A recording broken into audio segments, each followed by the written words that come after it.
Mungkin lanjut kepada Mas Ari Cahyo selaku Direktur Sindikat. Waktu dan tempat kami persilakan. Baik, terima kasih Mas Samsul Arifin. Siap. Saya izin share ya. Siap, Pak. Sudah bisa diterima ya, Mas ya? Sudah, Pak. Sudah muncul. Oke. Sebentar. Baik, Assalamualaikum warahmatullahi wabarakatuh. Waalaikumsalam. Salam Indonesia, salam sehat untuk kita semua. Yang pertama, terima kasih untuk GMPI, Generasi Muda Pembangunan Indonesia, yang sudah mengundang kami di webinar yang luar biasa dengan topik yang menarik untuk seri webinar ke-7 ini. Untuk terutama saya minta terima kasih kepada Pak Ketum, Mas Ahmad Baidowi, Mas Awi, terima kasih. Lalu Mas Samsul Arifin dan juga Mas Rizky Ansar dan teman-teman GMPI semua seluruh Indonesia.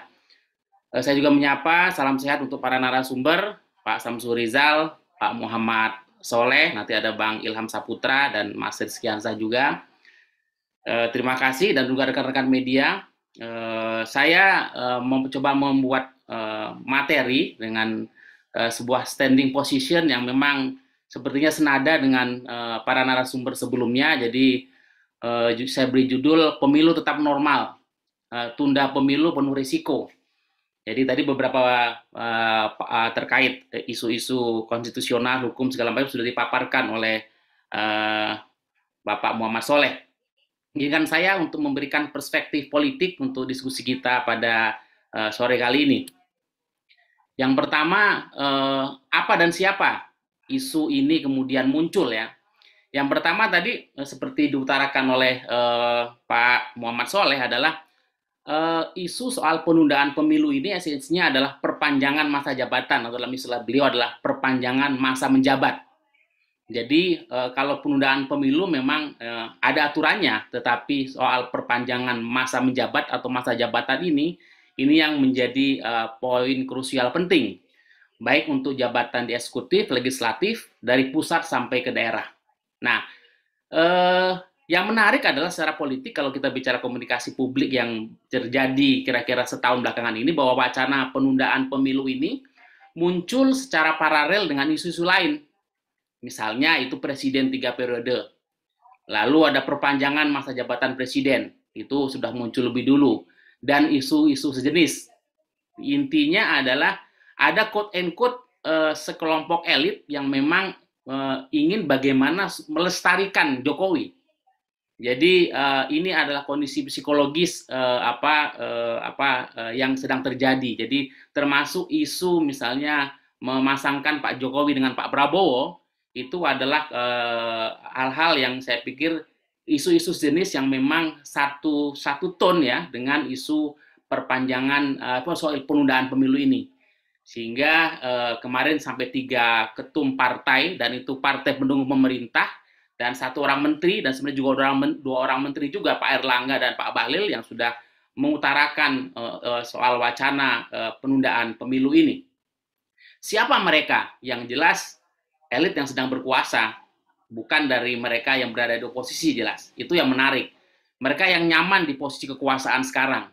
Yang jelas 3 orang ketua umum adalah partai pendukung pemerintah, dan 1 orang menteri, bahkan juga Menteri Menko Perekonomian juga menangkap sinyal soal aspirasi para petani. Petani yang mana itu yang menjadi pertanyaan. Jadi ada godaan terus berkuasa, mempertahankan durasi kekuasaan. Nah, ini juga dibayang-bayangi dengan ketakutan bayangan elektabilitas yang rendah, terutama Pilpres. Bagaimana posisi popularitas dan elektabilitas Caimin, kemudian Erlangga Hartarto, ya, kemudian bagaimana posisi PAN sebenarnya. Menarik untuk dilihat bagaimana sebenarnya ada quote-unquote kekhawatiran, ketakutan soal elektabilitas di Pilpres dan juga di Pileg. Daripada meneruskan pemilu, ya lebih baik kita buying time dulu 1-2 tahun untuk menaikkan popularitas dan elektabilitas. Jadi yang kedua ada kelompok dunia usaha, pengusaha yang memang butuh stabilitas politik untuk melanjutkan pembangunan ekonomi. Ini jelas diutarakan oleh Menteri Investasi Bang Bahlil ya, soal kelompok ini. Jadi ada kelompok elit politik dan kemudian kelompok dunia usaha yang kemudian menyampaikan ini.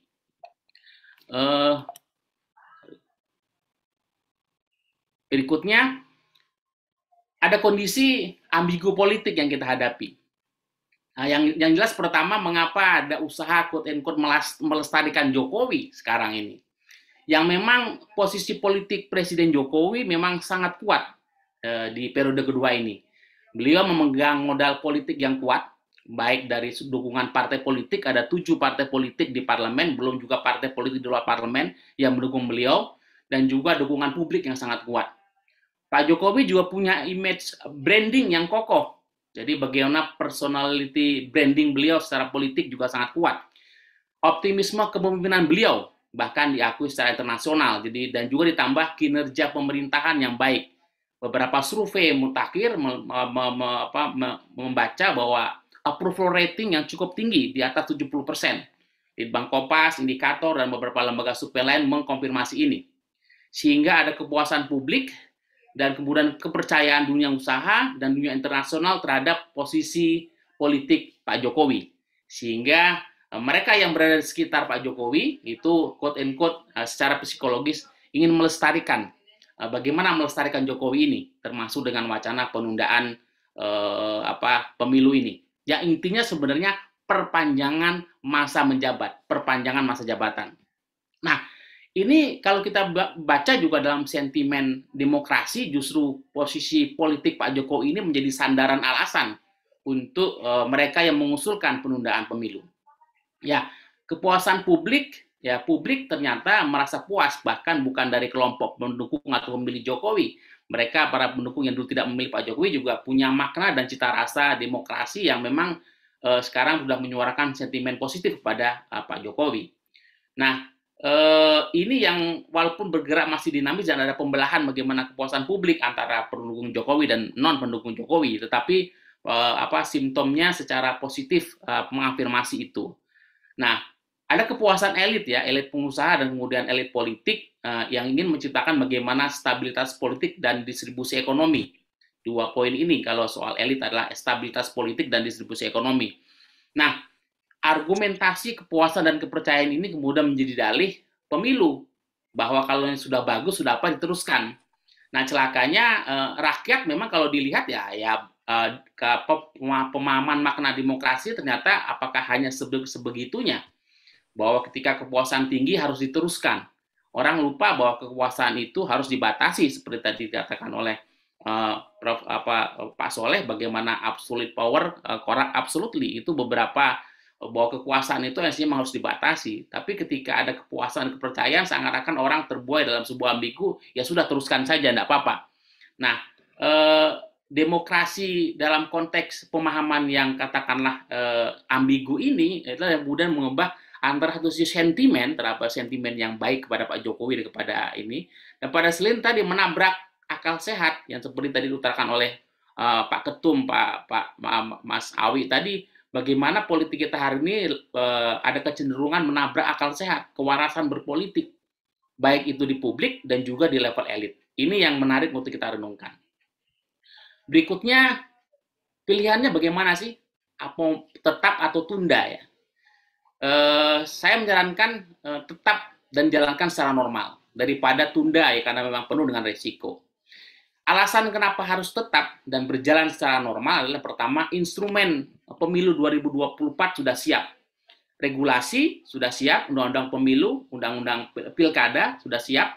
Waktu hari H pemilu sudah diputuskan 14 Februari untuk Pileg dan Pilpres, 27 November 2024 untuk pemilihan kepala daerah secara serentak di seluruh kota dan kabupaten dan provinsi. KPU, anggota KPU dan Bawaslu baru sudah terpilih, sudah di approval oleh DPR dan siap dilantik oleh Presiden. Nah, kalau ada memang tadi disebutkan ada problem soal kesiapan anggaran negara, tentu ada jalan keluarnya. Tentu ada jalan keluar dalam arti, ya misalnya begini, prioritas mana antara katakanlah anggaran untuk infrastruktur dan IKN misalnya untuk sama dengan untuk pemilu. Hukum tertinggi, mohon maaf dikoreksi Pak Soleh, hukum tertinggi sebuah negara, satu, keselamatan warga negara, jelas. Yang kedua adalah kedaulatan negara. Bagian dari bagaimana pemerintahan berdaulat yang legitimate, yang kemudian sah, dan punya legalitas itu dijalankan. Kalau soal problem anggaran, ada jalan keluarnya, atau juga ada opsi tadi penyederhanaan pemilu secara e-voting, secara digital. Itu lebih masuk akal daripada menunda pemilu. Toh hari ini juga kondisi Indonesia aman, dan kita sudah punya pengalaman menjalankan pemilu yang aman dan demokratis. Pada kondisi krisis, di 1955 itu kita masih Indonesia justru Indonesia krisis. Habis merdeka, nggak lama dari merdeka, tidak lama setelah pengakuan RIS 1949, dan juga pengalaman pemilu yang terakhir pilkada 2020 kita dalam kondisi pandemi, dan banyak contoh justru dalam kondisi pandemi partisipasi politik malah naik. Nah itu kalau ada alasan pandemi, alasan ekonomi, menurut saya alasan yang dicari-cari saja, dan itu cenderung akal-akalan politik daripada misalnya menunda. Menunda itu sangat beresiko. Yang pertama, yang jelas tidak ada alasan menunda pemilu. Alasan etis, alasan moral, alasan politik, alasan hukum, alasan konstitusional, alasan kondisi darurat negara, kondisi darurat hukum ketatanegaraan, tidak ada. Alasan ekonomi, pandemi, dan kalau dicari itu alasan kepuasan publik, akal-akalan. Loh kalau dulu, kenapa Soeharto 32 tahun berkuasa? Karena publik dikondisikan puas. Gitu loh. Kita masa mau mengulang lagi kondisi itu, memundur ke belakang. Hasil kepuasan publik itu justru menjadi standar baru. Next presiden harus lebih baik dari Pak Jokowi. Pasti ada yang lebih baik dari Pak Jokowi, minimal sama. Sehingga kualitas dan standar kita soal kepemimpinan nasional itu leverage-nya bisa dinaikkan. Bukan jadi alasan justru untuk tunda pemilu. Jadi tidak ada alasan. Baik ekonomi, politik, segala macam, hukum tidak ada. Dan tidak ada ruang legalitas dan legitimasi. Maka opsinya kalau mau ya tadi, kalau memang terus dipaksakan, harus amandemen konstitusi dan penyesuaian regulasi-regulasi terkait dengan pemilu dan jabatan pejabat negara. Yang jelas, ketika menunda pemilu ada risiko politik dan implikasi demokrasi. Yang jelas ada sebuah kerumitan karena bukan hanya presiden, DPR, DPD, DPRD, tapi juga bagaimana posisi kepala daerah. Nanti akan saya jelaskan bahwa karena desain pemilu kita 2020 ada pemilu serentak yang memilih presiden, wakil presiden, legislatif, dan juga kepala daerah di pemilu di pilkadanya. Sehingga, dan kalau ini memang harus dipaksakan terjadi, tentu akan menjadi presiden buruk untuk demokrasi elektoral kita dan pengalaman demokrasi kita ke depan. Bagaimana kita sudah belajar berdemokrasi karena amanat reformasi, dan itu harus kita cederai. Dan ini memang mencederai demokrasi kita. Berikutnya, ini dalam konteks bagaimana pemilu itu imperatif untuk tadi mendirikan sebuah kedaulatan negara dan pemerintahan yang sah dan kemudian legitimate. Dalam demokrasi, pemilu itu bersifat imperatif, artinya wajib dan harus sesuai siklus periodik pergantian kekuasaan. Karena di situ adalah bagaimana persoalan pemerintahan, government, kedaulatan itu secara punya legalitas, legitimasi, dan keabsahan. Jadi lewat pemilulah kekuasaan demokratik itu mempunyai legalitas, legitimasi, dan keabsahan. Sehingga yang kedua adalah pemilu itu hak konstitusional warga negara. Kalau menunda pemilu berarti menunda hak warga negara. Dalam konteks tertentu bisa merampas hak warga negara. Ingat, 1-2 tahun itu adalah sebuah hak konstitusional yang kemudian atas dasar apa kalau penundaan 1-2 tahun itu merampas hak warga negara, merampas hak rakyat. Pun apabila memang terjadi kesulitan atau krisis akibat bencana dan beban perekonomian, jadi asumsinya kan ada krisis, ada beban. Loh, ekonomi kita baik kok. Nah, tapi pun kalau memang itu jadikan alasan akibat bencana atau beban perekonomian, mestinya itu tidak bisa dijadikan alasan untuk menunda proses-proses demokrasi konstitusional seperti halnya pemilu. Contohnya, pilkada 2020. Kita berdebat antara pro dan kontra pilkada, tetapi kita putuskan bersama bahwa pilkada harus terus pada saat kondisi pandemi. Toh akhirnya apa? Partisipasi pemilih bagus, itu kan pilkada kan hampir separuh dari daerah yang melaksanakan pilkada. Tapi sukses, tingkat partisipasi masyarakat bagus, dan tidak ada klaster COVID dari pilkada, dari pemilu. Ketika situasi krisis, pemilu 1955, politik masih tidak stabil, kita sukses, bahkan tercatat sebagai pemilu paling demokratis pemilu 1955. Jadi kalaupun ada kondisi bencana, beban perekonomian, itu tidak bisa juga jadikan alasan untuk menunda proses-proses demokrasi konstitusional. Karena at all cost selalu ada solusi untuk penyelenggaraan pemilu sesuai dengan kalender elektoral, rutinitas pemilu yang harus kita laksanakan. Inilah imperatif dari pemilu. Karena apa? Karena siklus pemilu adalah tonggak utama untuk mendirikan legalitas dan keabsahan bagi estafet pemerintahan yang legitimate dan demokratis. Nah, inilah apa namanya nilai ontologisnya atau eksistensialisnya apa namanya posisi pemilu sebagai sesuatu yang imperatif untuk negara yang demokratis. Berikutnya tadi sudah diutarakan oleh Pak Muhammad Soleh soal ada ruang sebenarnya konstitusi. Tapi ruangnya ini ada sebuah pilihan politik kalau memang harus dipaksakan ya. Bagaimana ketika penundaan pemilu ini kalau memang dipaksakan tentu akan membuka ruang politik dan hukum. Bagaimana itu bisa terbuka? Tadi seperti Mas Awi juga utarakan, politik bergerak dinamis. Jadi harus diciptakan legalitas dan legitimasi mensahkan penundaan pemilu yang tadi menurut Pak Soleh tidak ada norma konstitusional yang mengatur soal penundaan pemilu dan perpanjangan masa jabatan di eksekutif dan legislatif. Opsinya 1. Amandemen UUD 45 tentu secara terbatas, 2. Dekret presiden. Ada 2 presiden yang melakukan dekret, Presiden Soekarno, dekret Presiden 5 Juli 59 itu dekret yang berhasil. Presiden Gus Dur itu termasuk dekret yang katakanlah kandas secara politik. Nah, ketika opsi amandemen ya itu dilakukan tentu melakukan penyesuaian pasal-pasal tertentu atau menambahkan pasal baru yang clue-nya atau secara norma adalah memberi legitimasi untuk penundaan pemilu dan perpanjangan masa jabatan sampai dilaksanakannya pemilu terkait pasal 22E UUD 1945 dan pasal-pasal terkait tentunya. Jadi penyesuaian pasal atau menambahkan pasal baru untuk mengakomodasi penundaan pemilu dan perpanjangan masa jabatan. Nah, ruang politiknya apakah ada? Ada.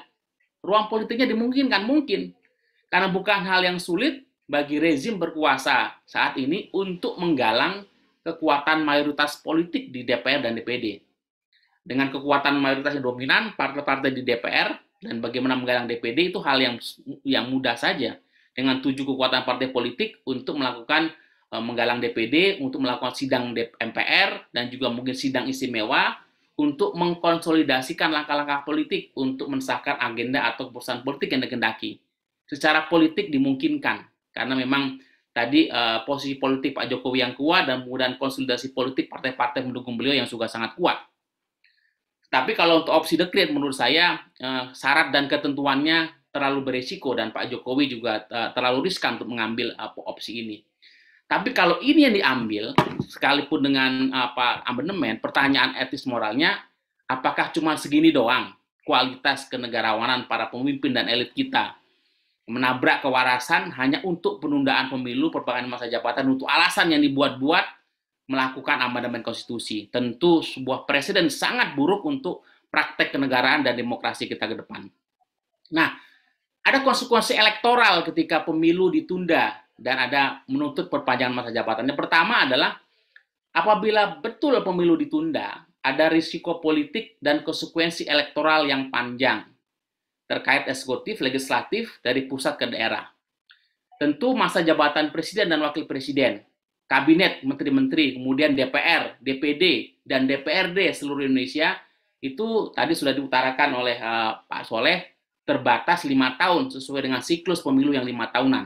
Yang nanti September untuk DPR dan DPRD itu berakhir 30 September ya. Lalu untuk presiden 20 Oktober 2024. Jadi pada periode September-Oktober 2024 semua jabatan tersebut akan berakhir. Nah, ini masalah kekosongan kekuasaan yang tidak bisa dipertaruhkan. Kalau pemilunya bisa saja ditunda, tetapi soal masa menjabat atau masa jabatan ini yang harus berakhir pada September dan Oktober, ada deadline-nya ini. Ada masa titik cut off-nya.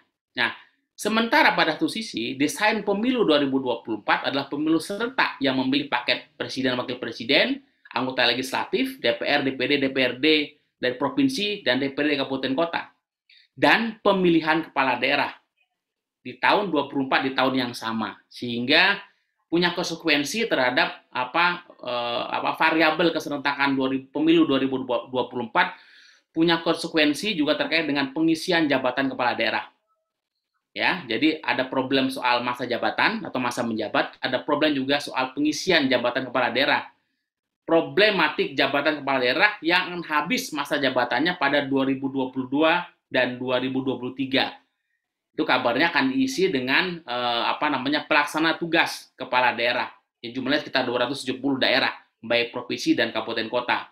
Jadi ada 2 seri pilkada, yaitu 2022, 2023, dan 2025. Tetapi kan 2025 akan habis di 2024. Nanti secara serentak, semua bupati, wali kota, gubernur akan diganti secara serentak. Nah, variabel keserentakan ini punya konsekuensi ketika pemilu ditunda. Dan bagaimana masa jabatannya. Nah, jadi menunda pemilu, tentu kalau bicara kerumitan dan konsekuensi elektoral, tidak akan berimplikasi linier pada efektivitas pemerintahan dan pembangunan. Padahal alasan mereka yang mengusulkan kan demi efektivitas pemerintahan dan menunda dan supaya bisa meneruskan pembangunan. Tetapi dengan konten ini justru batal secara alasan karena justru menunda pemilu tidak berimplikasi linier pada efektivitas pemerintahan dan efektivitas pembangunan, justru membuat kekacauan dan kerumitan baru. Berikutnya beberapa catatan dari saya terkait ini adalah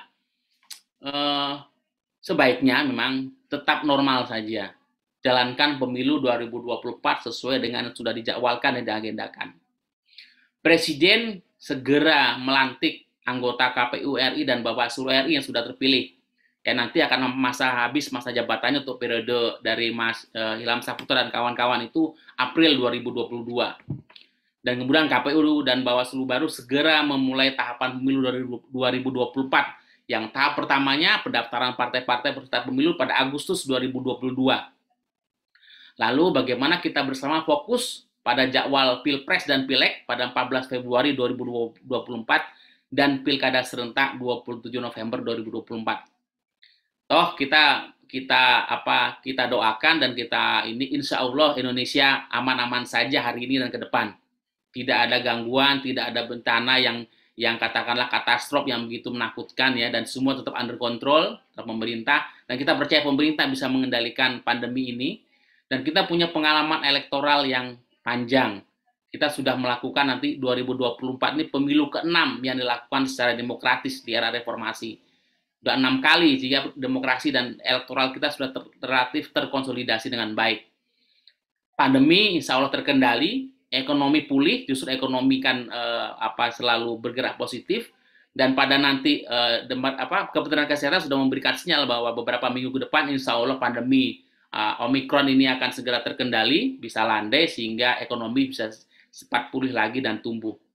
Sehingga tidak ada alasan untuk menunda pemilu, karena kita ingin juga merawat demokrasi, menjaga persatuan nasional kita. Karena memang hari-hari ini memang setiap isu, kebijakan, segala macam kondisi itu selalu dalam perspektif kita melihatnya secara terbelah di masyarakat. Maka kita terkotak-kotak bagaimana ini kita kembali merajut persatuan nasional dan jadikanlah kepuasan dan kepercayaan publik untuk kita bersama-sama membangun optimisme demokrasi dan juga menjaga cita-cita dan amanat reformasi 1998. Kita tidak ingin demokrasi yang sekarang ini sedang bergerak mundur, kita mundurkan lagi dengan pelaksanaan atau ide-ide atau akal-akalan politik sekelompok elit berkuasa yang ingin menunda pemilu. Saya pikir itu paparan dari saya. Terima kasih banyak. Wassalamualaikum warahmatullahi wabarakatuh. Salam Indonesia.